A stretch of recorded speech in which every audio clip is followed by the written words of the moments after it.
Hello दोस्तों, कैसे सभी लोग। आज 15 मार्च को पटवारी की 2 शिफ्ट जो शुरुआती शिफ्ट है उसके एग्ज़ाम हुए हैं। बहुत सारे लोगों ने एग्ज़ाम दिए थे सेंटर्स पर जाकर। तो मैंने कुछ बच्चों से पूछा कि कैसा वगैरह पेपर गया, तो उसके हिसाब से मैं आप लोगों को जीके के लिए, क्योंकि जीके जो है मेजर पार्ट है, इसके बारे में हम बता नहीं सकते, तो हम लोग एक अंदाज़ा लगा सकते हैं पहली शिफ्ट और दूसरी शिफ्ट के अनुसार कि किस तरीके से जीके के क्वेश्चन पूछे जा रहे हैं, है ना। तो सीधे सीधे मैं जीके का डिस्कशन आप लोगों से करने वाला हूँ, ताकि आपके जो सामने एग्ज़ाम है उसको आप इजीली मतलब उस तरीके से पढ़ के जाए। तो देखिए, बेसिकली जैसे हम जीके को डिवाइड करके रखते हैं कि एक होता है हमारा एमपी का सेक्शन, दूसरा होता है करंट अफेयर का सेक्शन, और तीसरा अगर मैं देखूँ तो उसको हम इंडिया का सेक्शन बोल सकते हैं। इंडिया का सेक्शन टोटल कहा जा सकता है। तो यहाँ पर जो मैंने चीज़ ऑब्जर्व किया, जैसे कि मैं क्वेश्चन आपको बता दूँ, जैसे मध्य प्रदेश से कुछ कुछ क्वेश्चन जो मुझे ध्यान में है। जैसे एक क्वेश्चन पूछा गया है कि तानसेन की समाधि कहाँ थी। तानसेन की समाधि कहाँ थी। जो बुंदेलखंड क्षेत्र में कौन सा जिला नहीं आता, कौन सा जिला बुंदेलखंड में नहीं आता। और एक क्वेश्चन मैंने देखने को मिला कि मध्य प्रदेश का दक्षिण का द्वार किसे कहा गया। दक्षिण का द्वार किसे कहा गया। मध्य प्रदेश में लाल बाग पैलेस कहाँ है, लाल बाग पैलेस कहाँ है ना।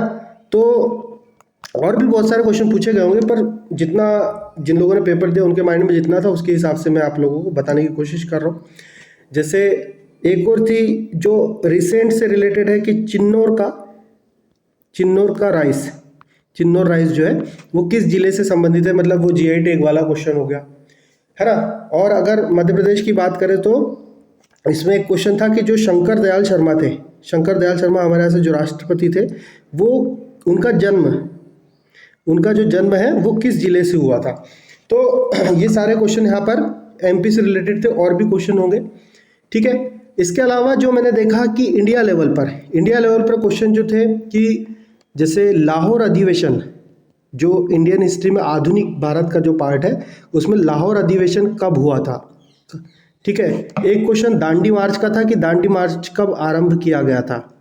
एक क्वेश्चन मैंने देखा कि भाई एक पूछ रहा 1857 की क्रांति कहाँ से शुरू हुई, तो 1857 की क्रांति के बारे में भी एक प्रश्न देखने को मिला था। एक प्रश्न था कि भेल का हेडक्वार्टर कहाँ है। जो हम लोग के पास में जनरली नवरत्न कंपनियाँ रहती है, नवरत्न, तो उन रत्नों के हिसाब से जितनी भी कंपनियाँ डिवाइडेड है उसके बारे में क्वेश्चन था। और एक था कि राष्ट्रीय जलीय जीव क्या है, राष्ट्रीय जलीय जीव कौन सा है ना, जैसे डॉल्फिन होता है हमारे यहाँ का। एक क्वेश्चन था कि 10वीं पंचवर्षीय योजना से रिलेटेड कोई तो भी क्वेश्चन था, मुझे अब ध्यान में नहीं आ रहा, 10वीं पंचवर्षीय योजना से रिलेटेड प्रश्न था, क्लियर है। एक क्वेश्चन ये भी था कि राष्ट्रपति शासन से रिलेटेड एक क्वेश्चन था, राष्ट्रपति शासन से रिलेटेड एक क्वेश्चन था, है ना। ठीक है।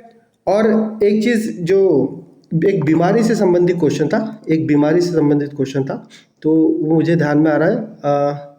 वो एक्चुअली बीमारी मतलब साइंस से नहीं था, वो डायरेक्टली बीमारी से नहीं पूछा था, उसने राष्ट्रीय स्वास्थ्य मिशन से पूछा था। किसे पूछा था, राष्ट्रीय स्वास्थ्य मिशन से, स्वास्थ्य मिशन से पूछा था, ठीक है। अब करंट अफेयर में मुझे 2 या 3 ही क्वेश्चन देखने को मिले कि ऐसा पूछा था कि यह एक खिलाड़ी का नाम पूछा था, खिलाड़ी यह कौन से जिले से बिलोंग करता है, खिलाड़ी के बारे में एक क्वेश्चन पूछा था। और जो दूसरा क्वेश्चन था वो था प्रधानमंत्री वय वंदना योजना, इसके बारे में एक क्वेश्चन था। तो 2 मुझे ध्यान में आ रहे हैं, बाकी तो इस तरीके का क्वेश्चन था, है ना। और भी क्वेश्चन थे, पर जितना स्टूडेंट्स को नॉलेज में था उन लोगों ने इस तरीके से बताया। तो यहाँ पर हम लोग एक एनालिसिस ये कर सकते हैं अगली आने वाली परीक्षाओं के लिए कि भारत लेवल का जो इंडिया है, इंडिया लेवल के क्वेश्चन ज़्यादा पूछे जा रहे हैं।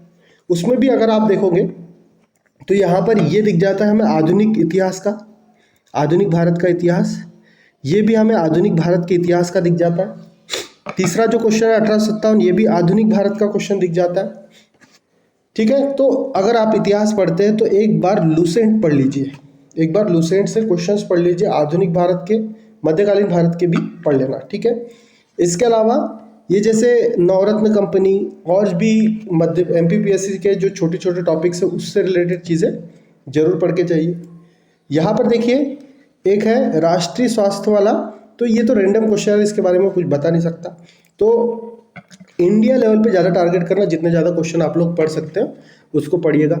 यहाँ पे मध्य प्रदेश का पार्ट छोटा है पर उतना भी छोटा नहीं है, इसलिए मध्य प्रदेश का जीके से भी बराबर उसने क्वेश्चन पूछा है, ऐसा कोई कम ज़्यादा नहीं किया है ना।